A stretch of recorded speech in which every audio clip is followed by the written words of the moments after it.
Capítulo 17. O emprego de remédios. A doença nunca vem sem causa.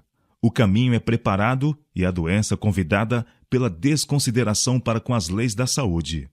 Muitos sofrem em consequência da transgressão dos pais. Embora não sejam responsáveis pelo que seus pais fizeram, é, no entanto, seu dever procurar verificar o que é e o que não é violação das leis da saúde. Devem evitar os hábitos errôneos de seus pais e, mediante uma vida correta, colocar-se em melhores condições. O maior número, todavia, sofre devido à sua própria direção errônea. Desatendem aos princípios de saúde por seus hábitos de comer e beber, vestir e trabalhar. Sua transgressão das leis da natureza produz os infalíveis resultados, e ao sobrevir-lhes a doença, muitos não atribuem seu sofrimento à verdadeira origem, mas murmuram contra Deus por causa de suas aflições. Mas Deus não é responsável pelo sofrimento que se segue ao menosprezo da lei natural. Deus nos dotou com certa quantidade de força vital. Formou-nos também com órgãos adequados à manutenção das várias funções da vida e designa que esses órgãos operem juntamente em harmonia. Se preservamos cuidadosamente a força vital, mantendo o delicado mecanismo do corpo em ordem, o resultado é saúde. Mas, se a força vital é esgotada muito rapidamente, o sistema nervoso toma emprestado de seus fundos de resistência a força necessária para o uso, e quando um órgão é prejudicado, todos são afetados. A natureza sofre muito abuso sem aparente resistência. Levanta-se então, fazendo decidido esforço para remover os efeitos do maltratamento a que foi submetida. Seus esforços para corrigir estas condições manifestam-se muitas vezes em febre e várias outras formas de doença. Quando o abuso da saúde é levado tão longe que traz em resultado a enfermidade, o doente pode muitas vezes fazer por si mesmo o que ninguém mais pode fazer. A primeira coisa é verificar o verdadeiro caráter do mal e então operar inteligentemente para remover a causa. Se a harmoniosa operação do organismo se desequilibrou por excesso de trabalho, de comida ou de outras irregularidades, não tenteis ajustar a desordem ajuntando uma carga de venenosos medicamentos.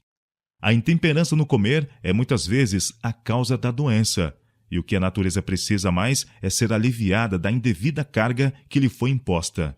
Em muitos casos de doença, o melhor remédio é o paciente jejuar por 1 ou 2 refeições, a fim de que os sobrecarregados órgãos digestivos tenham oportunidade de descansar.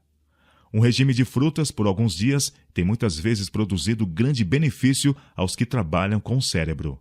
Muitas vezes, um breve período de inteira abstinência de comida, seguido de alimentos simples e moderadamente tomado, tem levado à cura por meio dos próprios esforços recuperadores da natureza.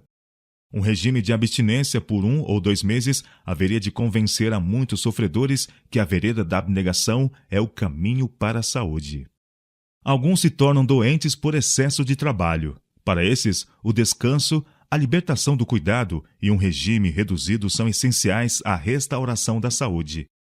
Para os que estão mentalmente fatigados e nervosos devido ao trabalho contínuo e restrita limitação de ambiente, uma visita ao campo, onde podem viver uma vida simples, livre de cuidado, pondo-se em íntimo contato com as coisas da natureza, será muito salutar. Vagar pelos campos e matas, apanhando flores, escutando os cânticos dos pássaros, fará por seu restabelecimento incomparavelmente mais que qualquer outro meio. Na saúde e na doença, a água pura é uma das mais excelentes bênçãos do céu. Foi a bebida provida por Deus para saciar a sede de homens e animais. Bebida abundantemente, ela ajuda a suprir as necessidades do organismo e a natureza em resistir à doença. A aplicação externa da água é um dos mais fáceis e mais satisfatórios meios de regular a circulação do sangue. Um banho frio ou fresco é excelente tônico. O banho quente abre os poros, auxiliando assim na eliminação das impurezas.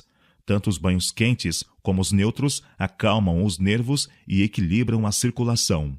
Muitos há, porém, que nunca aprenderam por experiência os benéficos efeitos do devido uso da água. Têm medo dela.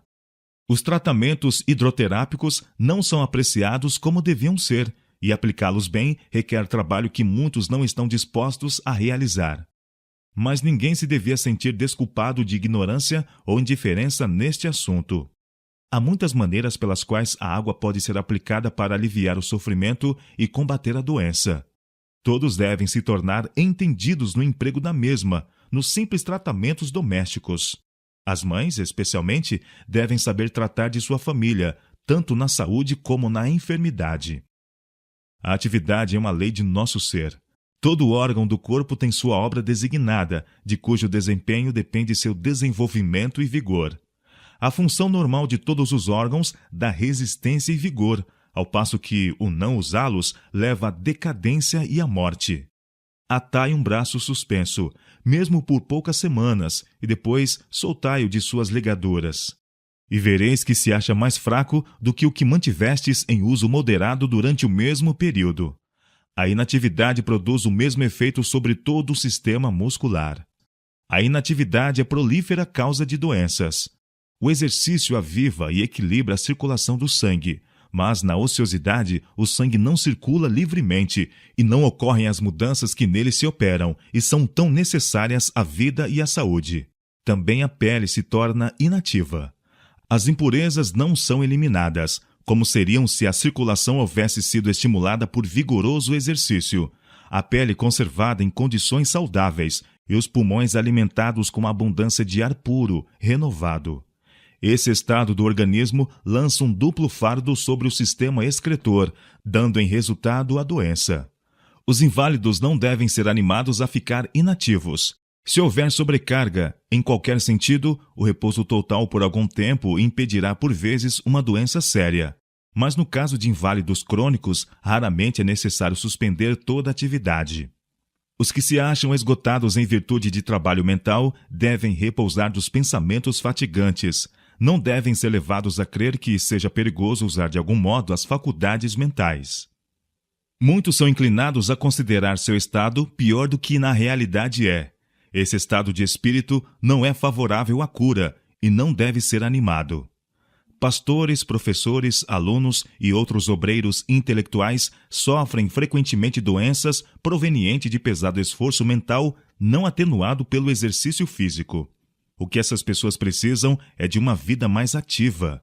Hábitos de estrita temperança no viver, ao lado do convincente exercício, assegurariam vigor tanto físico como mental, dando capacidade de resistência a todos os obreiros que trabalham com o cérebro.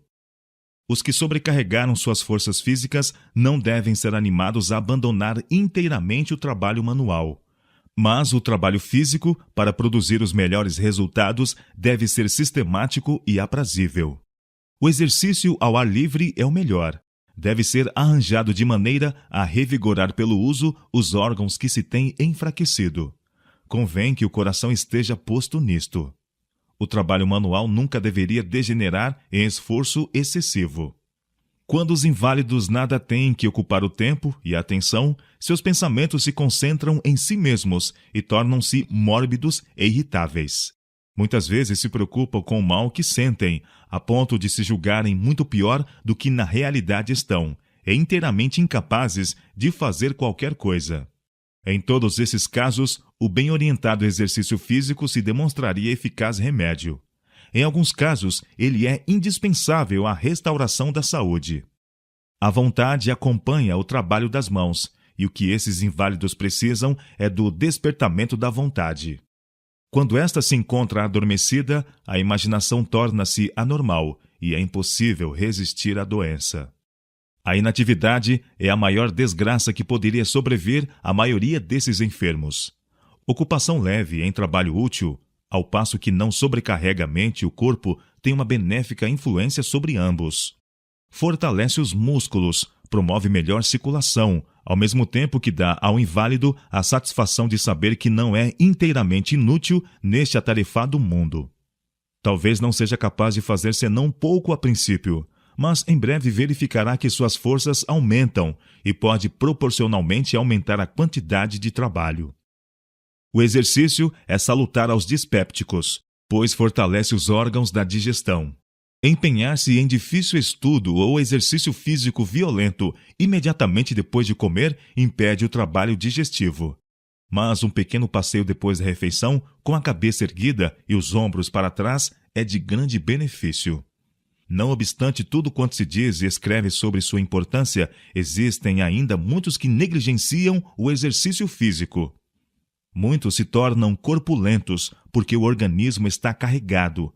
Outros ficam magros e fracos por terem exaustas as forças vitais em dar conta de um excesso de comida. O fígado é sobrecarregado em seu esforço de limpar o sangue das impurezas, dando em resultado a doença. Aqueles cujos hábitos são sedentários devem, quando o tempo permitir, fazer exercício ao ar livre todos os dias, de verão e de inverno.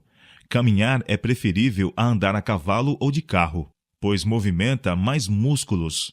Os pulmões são forçados a uma ação benéfica, uma vez que é impossível andar em passo rápido sem os dilatar. Tal exercício seria, em muitos casos, melhor para a saúde do que remédios. Os médicos aconselham muitas vezes seus clientes a fazer uma viagem marítima, a ir a alguma estação de águas ou visitar diversos lugares em busca de mudanças de ares, quando, na maioria dos casos, se eles comessem moderadamente e fizessem animado e saudável exercício, recuperariam a saúde, economizando tempo e dinheiro.